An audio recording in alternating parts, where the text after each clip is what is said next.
possible icebergs along the southern route.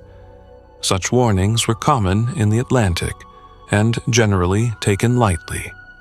At 9:30 p.m., the Mesaba, a ship ahead of the Titanic, reported seeing large icebergs in the area. However, although the warning was received by operators Phillips and Harrell in the communication room, it was not passed on to the captain because they were busy sending personal messages from first-class passengers to their relatives in New York, a lucrative service. The air suddenly grew cold, as if death itself was breathing nearby. The sea was as smooth as a sheet. The Titanic had lookout stations known as crow's nests, with 2 lookouts alternating every 2 hours. Around midnight, while the ship was sailing south of Grand Banks, a lookout saw something but could not clearly identify it due to darkness. It was an iceberg. Frederick, the lookout, rang the ship's bell 3 times and called the bridge. First Officer Murdoch ordered hard a starboard, using the ship's rudder to quickly steer it. Even though the Titanic was moving at only 40 kilometers per hour, it was impossible to stop that massive ship. Just 37 seconds later, at 11:40 p.m., the Titanic struck the iceberg on its starboard side. The iceberg cut the ship like a razor, bending its hull in many places. Rivets holding the compartments together failed, flooding 5 compartments with water. Captain Smith called the ship's designer, Thomas Andrews, to assess the damage. When Andrews went below to inspect the compartments, his worst fears came true. 5 compartments were flooding at a rate of 400 tons per minute. The ship was beyond saving, and they had to accept it. Their only option now was to evacuate. Captain Smith ordered the lifeboats to prioritize women and children, and the passengers were awakened to learn they had to leave the ship. Panic spread. At that point, one critical task was sending distress signals.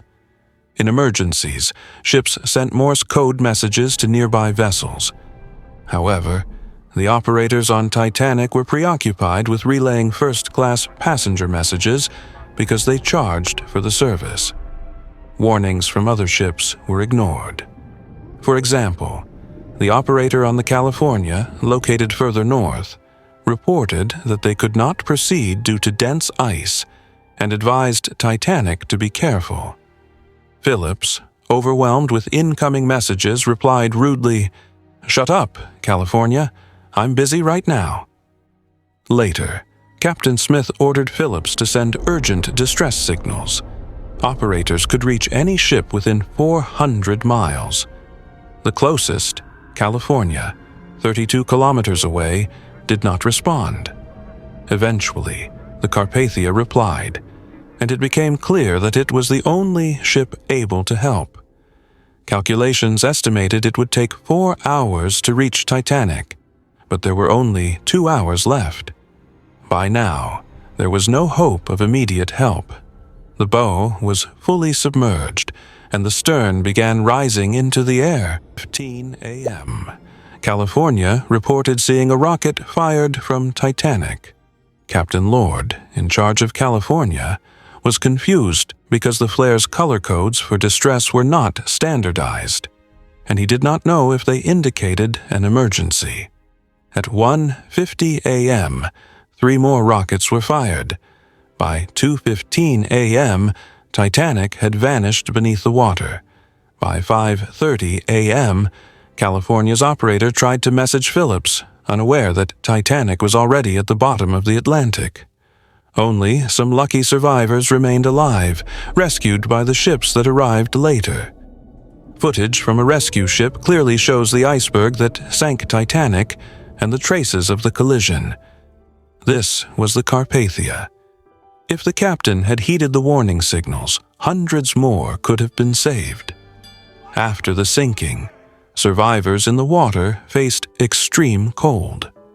Dr. Mike Zorlu, an expert on survival conditions, conducted an experiment simulating Titanic's waters. The water was set to 12 degrees Celsius for safety, although in reality, it would have been 5 to 6 degrees Celsius. A volunteer's dexterity and strength were measured, then they were slowly submerged.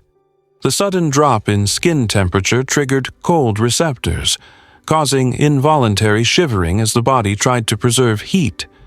After about 20 minutes, the volunteer's hand strength decreased by 60% and overall strength by nearly 40%. Titanic survivors likely perished within half an hour due to hypothermia. Titanic struck an iceberg, but there was no evidence of another cause for sinking.